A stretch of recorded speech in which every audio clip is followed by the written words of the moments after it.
ఒక థింగ్ ఇంకోటి ఎంత కామెడీ అనుకోవాలా? దారుణమైన పరిస్థితిలో ఉందనుకోవాలా? కాంగ్రెస్ పార్టీ అంటే ఇట్లా కూలిపోతుందా అని అనడానికి నిన్న ఒక చిన్న ఉదాహరణ. వాళ్ళెవరో ఫ్లైట్‌లో పోయినారు. ఒక పొంగులేటి, ఒక తెల్లం వెంకట్రావు, ఒక బీఆర్ఎస్‌కు సంబంధించిన ఒక మాజీ MLA pilot Rohit Reddy something. దానికి ఇమ్మీడియేట్‌లీగా వాళ్ళేదో కొచ్చికి పోతుర్రట. దాంట్లో ఇంకెవరెవరు ఉన్నారు. మొత్తానికి అది చిన్న సాంకేతిక లోపం రావడం వల్ల వీళ్ళు గూడా ఉన్నారనే న్యూస్ బయటికి రావడంతోటి ఏదో జరిగిపోతుంది అనే మాటలు వస్తున్నాయంటే ఎంత ఇన్‌సెక్యూర్‌లో నడుస్తుందనుకోవాలా?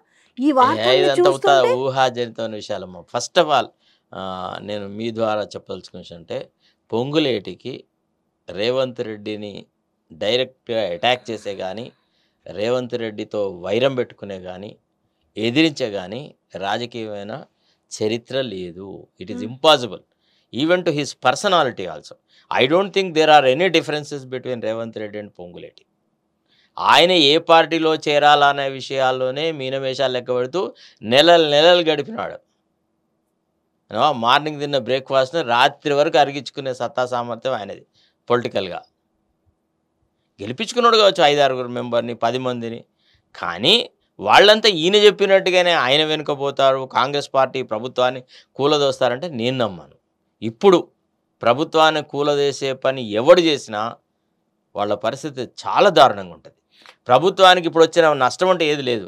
కానీ ఈ హ్మ్. ఊహాజనితమైన సమస్యను పదే పదే పైకి తీసుకొస్తూ, తెర మీదకి తీసుకొస్తూ అరాచక పనులు చేయొద్దు.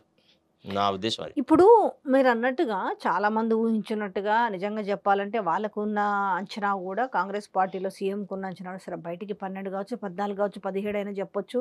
నోటి లెక్కలకి మొత్తం ముందులే మంది గానీ రావచ్చు. ఈవెన్ ఎంఐఎం కూడా మేమే గెలుస్తామని మేమే చెప్పొచ్చు. గెలుస్తామని గూడా చెప్పొచ్చుగా. నిజంగానే 5-6 అనేది ఎప్పుడో ఏఐసీసీకి ఉన్న రిపోర్టే. ఈ 5-6 ఎంపీ సీట్లు మాత్రమే వచ్చినాయి అనుకోండి. యెస్. రేపు ఈయన పర్ఫార్మెన్స్ మీద ఏం మాటలొచ్చే అవకాశం ఉంటది? అంటే లోపల నుంచి కింద ఇన్నాళ్ళు కొంచెం నోరు కట్టుకొని మీన్స్ సైలెంట్‌గా ఉన్న వ్యక్తులు రేపు కొంత నోరు తెరిచే అవకాశం అంటే భట్టి ఒక్కటమ్మా, లాంటోళ్ళు లేకపోతే ఇప్పుడు ఉత్తమ్ కుమార్ రెడ్డి లాంటి వాళ్ళు. ఎవరు మాట్లాడతారు, ఎవరు మాట్లాడరు అనే సంగతి అటుంచేసేసి, ముఖ్యమంత్రి అనాలోచితంగా ఈ ఎన్నికలను తన పార్టీ పెర్ఫార్మన్స్‌గా రెఫరెండమ్ అని అన్నాడు. హ్మ్. ఎవ్వరు జెయ్యని ధైర్య సాహసాలు ముఖ్యమంత్రి చేసినాడు. ఆయన తన మాటల్ని తనే మింగుకోవడం చాలా కష్టమవుతది. ఒక హ్మ్. 5, 6 గనుక ఒకవేళ సీట్లు వస్తే, it would be very difficult for him to defend himself. ఆయన ప్రత్యర్థుల సంగతి అటుంచేసేసి, నీవు చెప్పినవిదే నీరజాక్ష అంటారు. నువ్వే అన్నావు గదా! రెఫరెండమ్ అని. హ్మ్. ఏది నీ రెఫరెండమ్? నువ్వెక్కడ బాధ్యత వహిస్తున్నావు? నిజంగా నీవు if you really believed in what you call it as referendum, then you have to follow. ఇప్పుడు పక్కకున్న యూకేలో రెఫరెండమ్ జరిగింది. యూరోపియన్ యూనియన్‌లో ఉండాలా? వద్దా? అనేది. David Cameron has lost the referendum. He immediately stepped down. He said, "no. The people have held against me. In this context, I cannot lead the other phases of the removal from coming out of European Union resign చేసినాడు." అంటే first ఈ మాట అనే ముందు ఎంత ధైర్యం ఉండాలా? ఎంత ఆలోచన చేసి ఉండాలా? ఎంత కార్యక్రమాలు ఇప్పుడు అన్ని రకాలుగా ప్రజలను సంతృప్తి పెడుతున్నా కానీ ఏవో రకమైనటువంటి సంఘటనలతోని ప్రజాభిప్రాయం భిన్నంగా ఉంటున్నది. It is very difficult to అవును. Understand the public mood. రెండోది, ఒక బీజేపీ లాంటి మతతత్వ పార్టీని అందరికీ ఇలదైవం అన్నటువంటి రాముణ్ణి ఒక రాజకీయ రచ్చలో చేర్చి రామమందిరం పేరట ఓట్లు అడుగుతున్న దశలో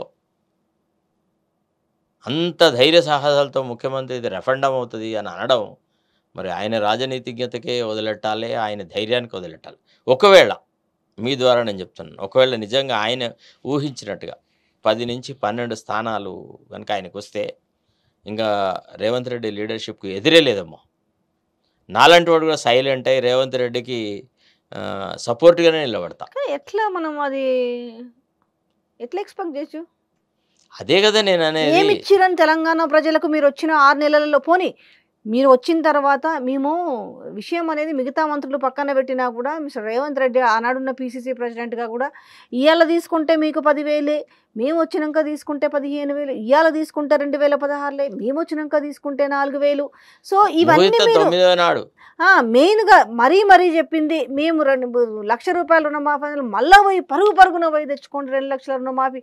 మీరు చెప్పడమే కాకుండా ఆ మాట రాహుల్ గాంధీతో చెప్పించి, లేకపోతే నిరుద్యోగ వృద్ధి గురించి వీళ్ళు చెప్పడమే కాకుండా తనతో చెప్పించి ప్రియాంక గాంధీ ఇన్ని చెప్పిన తర్వాత తెలంగాణ ప్రజలు ఏం జరిగిందని ఇచ్చిన మీరు 6 గ్యారంటీ స్కీమ్లో 4 తూతూ మంత్రంగా ఇచ్చినప్పుడు అంటే ఏ ధైర్యము, ఏ కాన్ఫిడెంట్ ఇంకా కాంగ్రెస్ అంటే పార్టీకి 12 ఒకటమ్మా సీట్లు తెచ్చిస్తుందని? ఒకటమ్మా ఇప్పుడు ఎట్లుందంటే ఇక ప్రజల దగ్గరికి పోయి ఒక రకమైన నెగిటివ్ క్యాంపెయిన్ ఏం జరిగిందంటే ఇప్పుడు మీరు ఓటు బీఆర్ఎస్కి వేసిన ఒక ఇమాజినేషన్ వేసుకుందాం.